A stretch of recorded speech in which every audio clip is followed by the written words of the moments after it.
I've never been very kind to myself. I didn't realize that for a long time. Because my internal dialogue was all that I've ever known, I didn't realize there was any other way to live. I have always been vicious to myself when it came to my physical appearance, for instance. When I was a child, I was honestly convinced that I was the ugliest boy around. As I got a little older, my worst fear was that no woman would ever be attracted to me.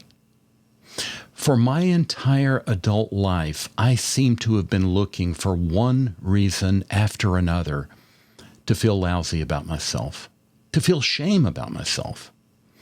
Even when there was nothing objective to feel bad about, I couldn't help myself. I found ways to criticize, to doubt, and to cause shame. This has been my template for so many things in life. One of the reasons I know my faults so well, and why I'm willing to admit them to you, is that I've spent so much time cataloging my failings and setting up plans for improving myself. In the last few years, though, I found myself dialing down the shame. I've started feeling that maybe, just maybe, it's okay to accept myself, even as I work on becoming a better person. I've found myself thinking that if I keep myself in a constant state of shame and fear, there's no way that I can become what I need to be. If I'm constantly fighting myself, constantly shaming myself for not being perfect, I'm not going to fulfill the vision I have in my mind for who I really am.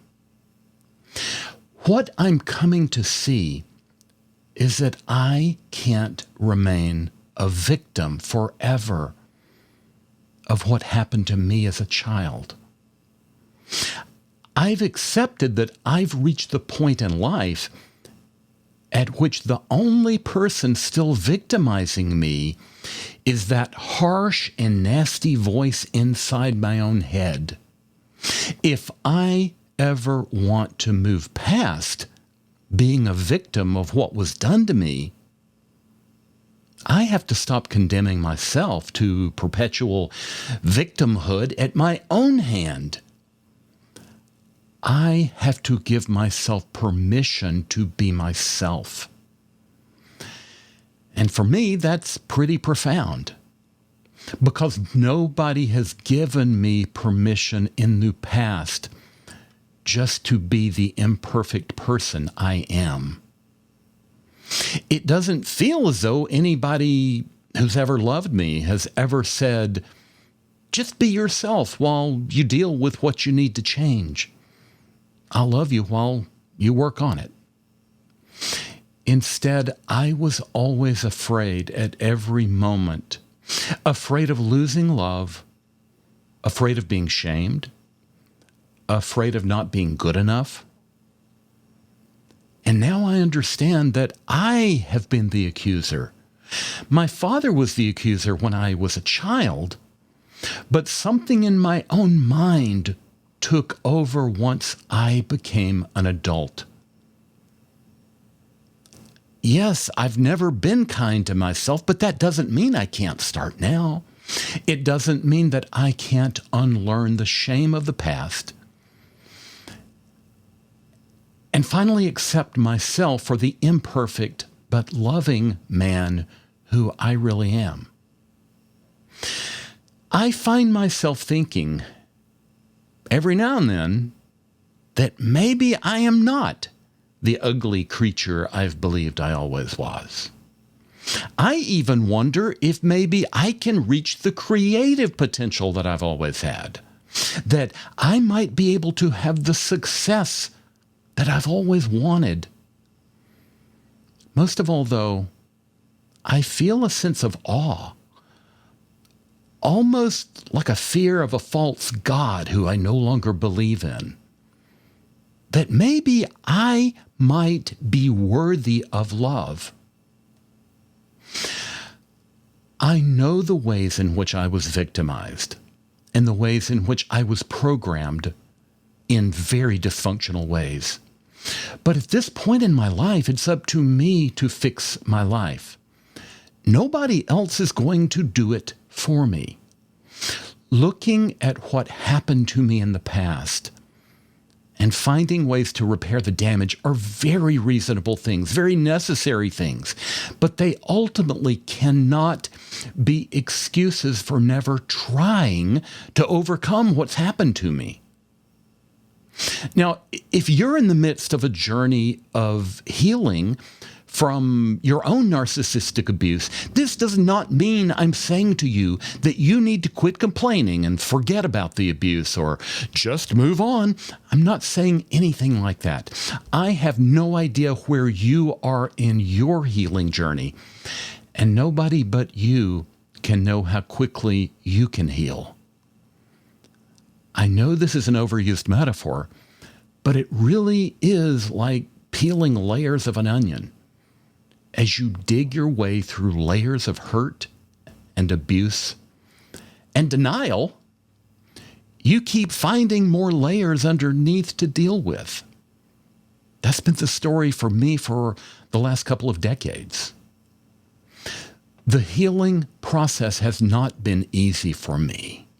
There have been times when I thought that I had overcome my issues and I was ready to have a normal, emotionally healthy life.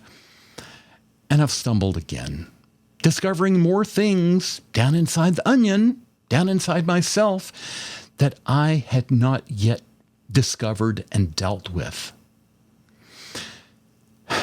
About 15 years ago, I thought I had overcome all my problems and was moving on.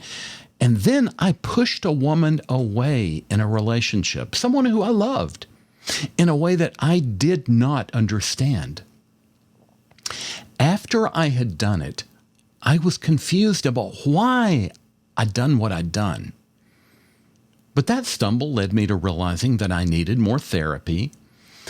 And that was the time I had the breakthrough of understanding the narcissism in my father that was at the root of my dysfunction.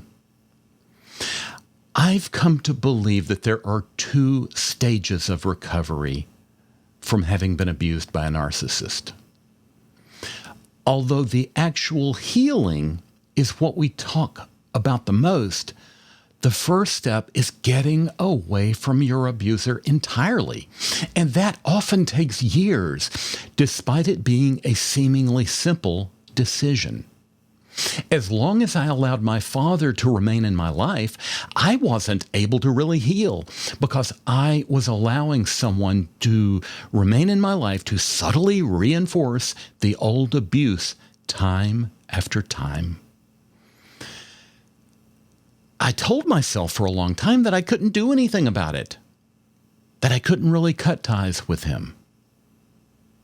Actually, I was just afraid. What I didn't realize is that I was setting myself up to hurt other people who I tried to love. You've probably heard the old expression, hurt people hurt people. The cliche is true. I've come to see my former self as something like a wounded elephant thrashing about in the emotional sense.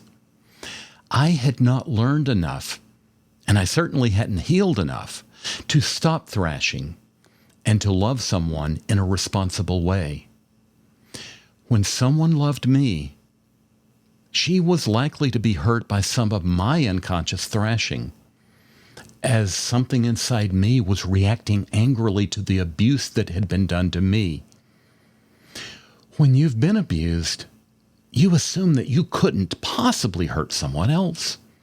You understand what it feels like too much to let that happen. But abuse makes it far more likely that you'll act that way as you unconsciously lash out with the behaviors that you have been taught, even if the behavior isn't as severe as what was done to you.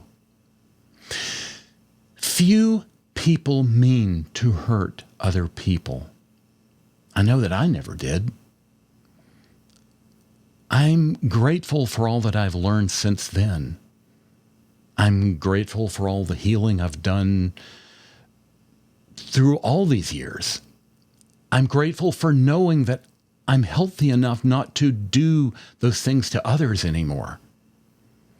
I didn't consciously realize it at the time, but I know now that cutting off my relationship with my narcissistic father was partly about making sure that I didn't allow myself to continue thrashing about in the lives of women who loved me, in the lives of anybody who loved me. I understand now that it wasn't possible for me to have healthy relationships with others while I was still allowing myself to be the victim of a long-running dysfunction that continued until I cut him off for good. This is another big reason to get away from someone in your life who has values and behaviors that are radically different from what you want from yourself, for yourself. If you remain tied to such people, you will slowly act the way you're treated. You will slowly become more like the person who you refuse to run away from, even though you have trouble seeing that. I am painfully aware of what was done to me as a child. I still need to talk about it and to be sure that I understand it. But I've reached the point that I am no longer willing to remain a victim. When I was a child, my father took power away from me completely, and he had held on to that power long after I became an adult.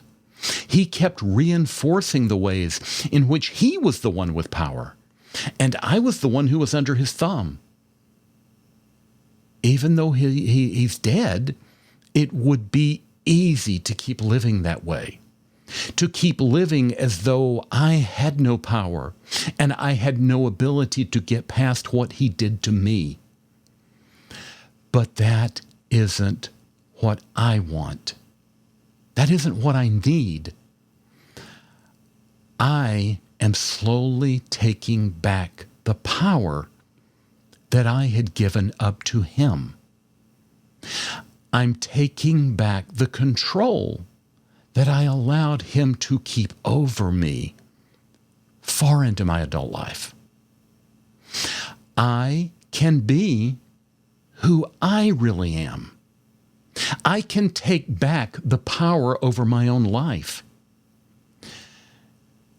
And in doing those things, I can finally stop victimizing myself.